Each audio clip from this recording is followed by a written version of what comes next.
और देखिए पुष्पी पादपों में लैंगिक जनन के अंतर्गत अगला टॉपिक है बहुभ्रूणता, जिस पर हम चर्चा करेंगे।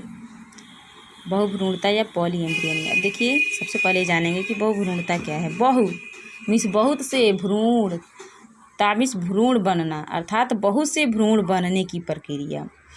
तो एक बीजांड में एक ही भ्रूण बनता है, लेकिन कुछ ऐसे भी पौधे होते हैं जिनमें किसी भी कारणवश एक से अधिक भ्रूण बन जाते हैं। तो एक से अधिक भ्रूण बनने की प्रक्रिया क्या कहलाती है? बहुभ्रूणता या पॉलीएम्ब्रियनी कहलाती है।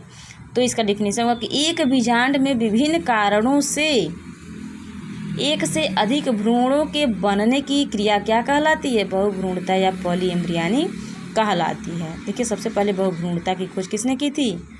A.V. लीवेनहॉक ने 1719 में संतरे के बीजों में की थी। अब देखिए जो बहुभ्रूणता है वो निम्नलिखित प्रकार की होती है।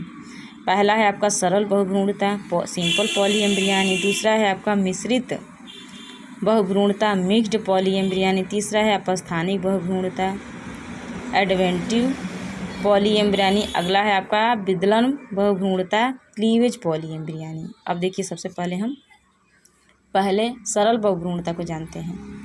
देखिए सिंपल पॉली, तो नाम सही है कि सिंपल है, एकदम इजी है। अर्थात निषेचन के पश्चात भ्रूण कोश की अंड कोशिका से, जब निषेचन हो जाता है तो निषेचन होने के पश्चात जो भ्रूण कोश की जो अंड कोशिका होती है, तो अंड कोशिका से केवल एक भ्रूण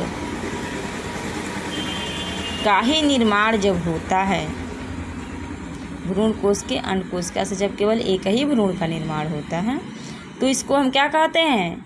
सरल बहुभ्रूणता कहते हैं। जैसे ब्रेसिका की जातियाँ, ब्रेसिका जो है वो सरसों की प्रजातियाँ हैं। तो सरसों की बहुत सारी प्रजातियाँ होती है। सरसों की जो जितनी भी प्रजातियाँ हैं उन सभी में सरल बहुभ्रूणता पाई जाती है।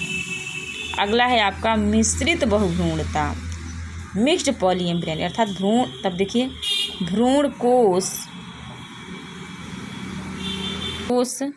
के अंड कोशिका के अतिरिक्त किसी अन्य कोशिकाओं के निषेचन द्वारा भ्रूण बनने की क्रिया क्या कहलाती है? मिश्रित बहुभ्रूणता कहलाती है। अब देखिए तो मुख्य रूप से भ्रूण बनाने का कार्य किसका होता है? अंड कोशिका का होता है। लेकिन अंड कोशिका के अलावा अगर दूसरी कोशिका फर्टिलाइज होकर के जब भ्रूण बना लेती है तो इस क्रिया को क्या कहा जाता है? मिश्रित बहुभ्रूणता या मिक्स्ड पॉलीएम्ब्रियनी कहा जाता है। उदाहरण जैसे एलियम है, प्याज की जातियाँ, प्याज की भी बहुत सारी प्रजातियाँ होती हैं। अब अगला है आपका स्थानिक बहुभ्रूणता। अब देखिए बीजांड की भ्रूण कोश से बाहर, अभी तक तो हम बीजांड के अंदर पढ़े कि बीजांड के अंदर जो क्या होता है?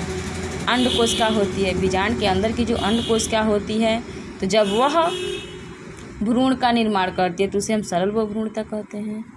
और अंड कोशिका के अलावा जब और कोशिकाएं भ्रूण का निर्माण करती हैं तो उसको हम मिक्स बहुभ्रूणता कहते हैं। लेकिन इसमें क्या है कि बीजांड के बाहर स्थित जब अन्य कोशिकाएं भ्रूण बनाने की क्रिया करती हैं तो उससे हम क्या कहते हैं? अपस्थानिक बहुभ्रूणता कहते हैं। जैसे नींबू है, संतरा है, आम है। अब अगला हमारा विदलन बहुभ्रूणता। अब देखिए क्लीवेज पॉलीएम्ब्रियनी। तो युग्मनज जाइगोट के दो या अधिक भागों में बढ़ जाने पर प्रत्येक भाग से एक भ्रूण बन जाता है। इस प्रकार एक से अधिक भ्रूणों के निर्माण की क्रिया विदलन है। विदलन क्लीवेज में होता है टूटना, बंटना। तो जब युग्मनज या जाइगोट किसी भी कारणवश दो या अधिक भागों में टूट जाता है, बंट जाता है, जब जाइगोट या युग्मनज किसी भी कारणवश दो या दो से अधिक भाग में बंट जाता है, टूट जाता है, तो इसका प्रत्येक जो भाग होता है बटा हुआ, वह भ्रूण का निर्माण कर लेता है। और इस प्रकार के से अधिक भ्रूणों के निर्माण की जो क्रिया होती है वो क्या कहलाती है?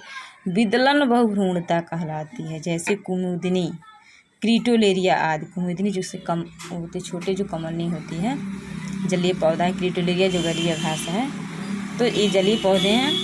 तो इनमें क्या पाया जाता है? विदलन बहुभ्रूणता या क्लीवेज पॉलीएम्ब्रियनी पाया जाता है।